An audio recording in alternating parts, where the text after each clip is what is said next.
Platz sieht super aus, eigentlich sind wir mega zufrieden. Jetzt sind wir bereit für das Spiel gegen Paris. Im Greenkeeper will nie Training auf dem Platz.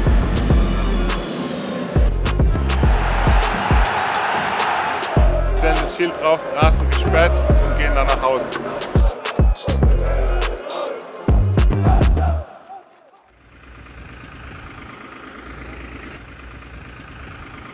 Wir sind jetzt gerade in einem spannenden Prozess. Also wir haben ja das erste Mal jetzt den Hybridrasen, wo wir ihn rausholen aus der Arena. Die Idee ist, dass wir den Hybridrasen, was man jetzt da vorne schön sieht am Traktor, dass wir den aufrollen und dann nochmal verwenden, also am Campus. Die erste Woche, wo wir jetzt haben nach dem NFL-Spiel, kommt der ganze Prozess, dass alles rausgeholt wird und dann eben kurz vom Bundesligaspiel nächste Woche, dass wir Montag, Dienstag, Mittwoch den neuen Rasen verlegen. In manchen Stellen sieht man schon, dass es gewütet wurde.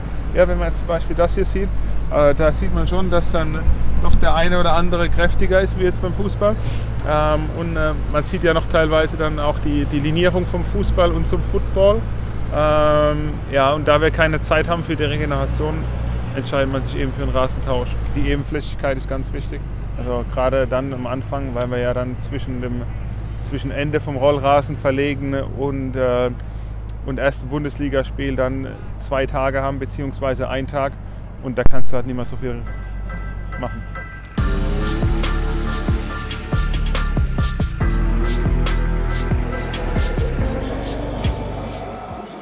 Wir haben schon genug Tools, dass wir dagegen gehen. Ja, wir haben die Rasenheizung, die man dementsprechend angestellt hat. Dann kommt noch Beleuchtungsanlage mit rein. Also wir simulieren schon ein eigenes Klima dann in der Arena, um auch dementsprechende Wachstumsbedingungen zu haben. Wie ist denn dein Fazit? Wie hat er das erste Spiel überstanden? Er hat bisher das sehr gut überstanden. Also wir haben auch positives Feedback bekommen. Der hat gut gehalten. Es war nur eine Stelle, wo sie in die Naht reingekommen sind, wo man gleich den Rasen wieder aufgewölbt war. Aber sonst war er super. Er hat kaum Schäden gehabt. Die Spieler sind zufrieden, wir haben gewonnen. Das passt. Zum Beispiel hier sieht man es ja, wenn man das jetzt, man sieht hier die Nähte. Ja? Also hier kommt Rolle an Rolle oder Bahn an Bahn. Das ist eben wichtig, dass man hier im Prinzip keine Unebenheiten hat, dass das ein flacher Übergang ist. Oder hier sieht man auch nochmal die Naht. Ja? Also wenn man genauer hinguckt. Ja. Und das ist halt optimal, dass dann auch da, wenn du dann so mit Fuß drüber gehst, damit du da nicht irgendwie Berg und Tal fühlst, sondern dass man da eben auch eine flache, ebene Stelle hat, weil wenn du dann das zu uneben wird, dann wird auch der Ball verspringen. Das wollen wir auf gar keinen Fall haben. Freitag direkt nach dem Spiel haben wir die Ausbesserungsarbeiten gemacht, dass er dann wieder im Prinzip wie neu aussieht oder wie frisch aussieht. Samstagmorgen haben wir gemäht und noch eine Flüssigdüngung gemacht, damit er ein bisschen mehr Farbe kriegt, damit er auch beim Spiel, sage ich mal, vielleicht doch optisch noch mal einen Touch besser aussieht wie jetzt am letzten Freitag. Im Torraum haben wir Beleuchtungsanlage aufgestellt, um da noch mal vielleicht ein bisschen Wachstum zu generieren, aber mehr war ja in den letzten 2 Tagen auch nicht möglich.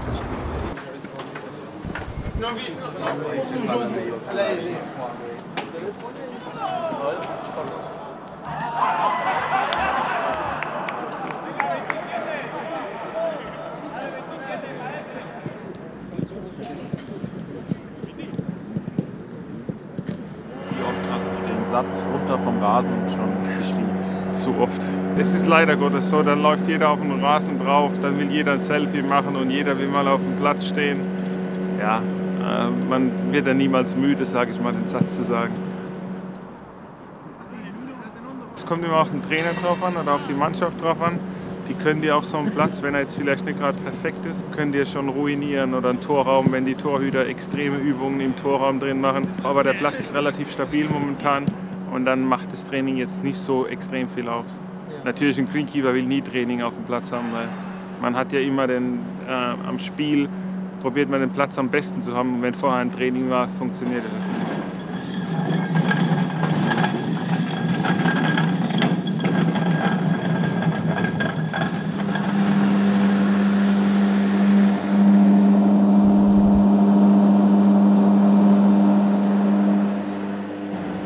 Also es ist so, dass wir gerade mit einem Meer mähen, da hinten eine Walze hat. Und durch das Walzen entstehen die Streifen. Im Prinzip, wenn wir jetzt hier hochgucken, die hellen Streifen laufen hier hoch und die dunklen Streifen kommen mir entgegen. Das heißt, die Walze drückt es in eine Richtung und dann in die andere Richtung, deshalb hell-dunkel. Dann hat man hier außen, haben wir uns so Markierungen gemacht. Das sieht man jetzt hier unten, den Nagel. Und morgen zum Spiel hin wird nochmal mit Schnur gemäht. Das heißt, geht direkt an der Schnur entlang, dass die Kante noch schärfer ist. Dass man genau sieht, jetzt sieht man sie ein bisschen verschwommen, ja, wenn man so runter guckt. Also nicht 100%ig gerade. Für den einen oder anderen schon gerade, aber für uns nicht 100% gerade. Und dann wird es morgen nochmal an der Schnur entlang gemäht und dann ist es wirklich exakt gerade.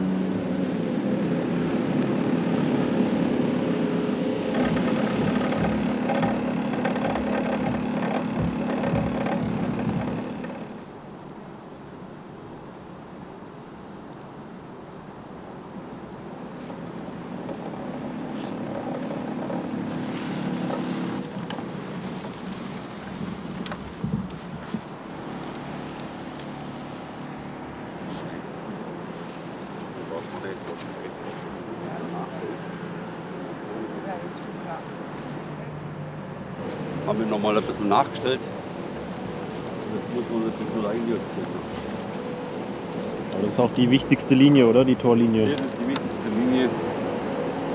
Weil mit der Torlinientechnik passt das.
Die Routine ist keine Routine. Es ist meistens so, dass dann vor dem Spiel wissen wir schon, was wir machen, ja? Aber dann nach dem Warmmachen entscheidet die Mannschaft. Da hat man direkt Kontakt dann auch zum Maciek, zum Teammanager oder zu Samo. Einer von beiden, die geben uns dann an, ob wir nochmal bewässern sollen. Meistens ist Manu so jemand, der dann auch mitentscheidet. Das sind die Fragen dann, oder Kimmich wahrscheinlich. Das sind die Hauptansprechpartner für die Teammanager und die entscheiden dann, ob wir wässern müssen oder nicht. Das ist ja die sogenannte Champions League Warmachspur. Ja? In der Champions League dürfen sie ja nicht hinter die Tore zum Warmmachen, sondern das ist der Meter muss sein, das ist 1 Meter, dass der Abstand zum Linienrichter gewahrt ist. Dass die Spieler den Linienrichter nicht beeinflussen können. Beim Meter schreien, ob es 1 Meter ist oder 50 Zentimeter. Ich glaube, das ist dann auch in dem Fall nicht unbedingt relevant, behaupte ich jetzt mal. Die extra grüne Farbe, man soll sehen und doch nicht sehen. Weil wenn du hier eine weiße Linie ziehen würdest, dann würde der Schiedsrichter vielleicht gar nicht mehr wissen, ist es aus oder ist es jetzt, gerade jetzt wenn du drin bist, ne? Also wenn du drin der Schiri bist, hier außen sollte man es sehen, aber wenn du dann drin der Schiri bist, dann könnte das schon etwas verwirrend sein.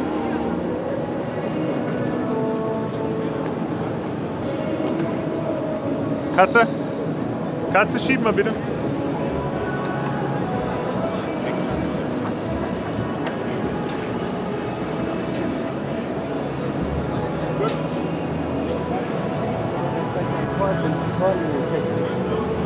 Habt ihr damit zu tun?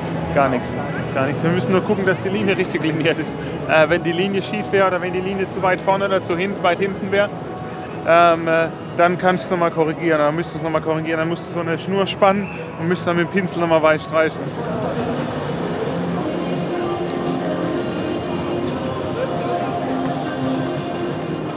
Jetzt müssen wir noch die Markierungen aufstellen, wo der Schiedsrichter sich warm macht.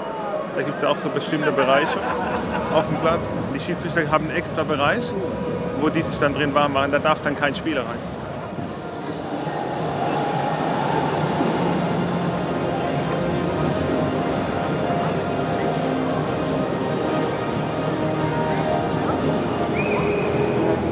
Ohne Teppich, ne? Was? Ohne Teppich rein. Ja, Er liegt immer noch unten, gell? Geht's noch da, gell? Ja, aber heute können wir es ja nicht wegen dem thermischen Ding. Ja, der bleibt da liegen und nächstes Spiel kommt es wieder raus. Danke. Ja.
Wasser, brauchen Sie mehr oder? Normal. Weißt du, gerade jetzt, heute Abend können es so, durch das, dass der Tau kommt, könnte es fast reichen, aber wenn Sie halt noch Wasser wollen, kriegen Sie noch Wasser. So Freunde, aber was in der Bundesliga geht oder in anderen Wettbewerben, das geht erst recht in der Champions League. Schön, dass ihr alle da seid. Lasst was heute krachen, das ist unser Heimspiel. Ich grüße die Fans des FC Bayern München.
Platz sieht super aus, eigentlich sind wir mega zufrieden und jetzt warten wir auf die nächsten paar Spiele noch vor Weihnachten.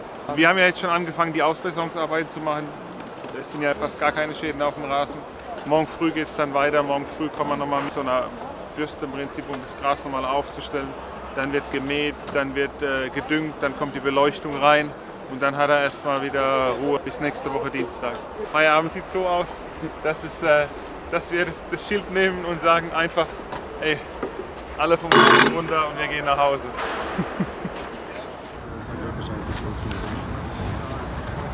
Ja.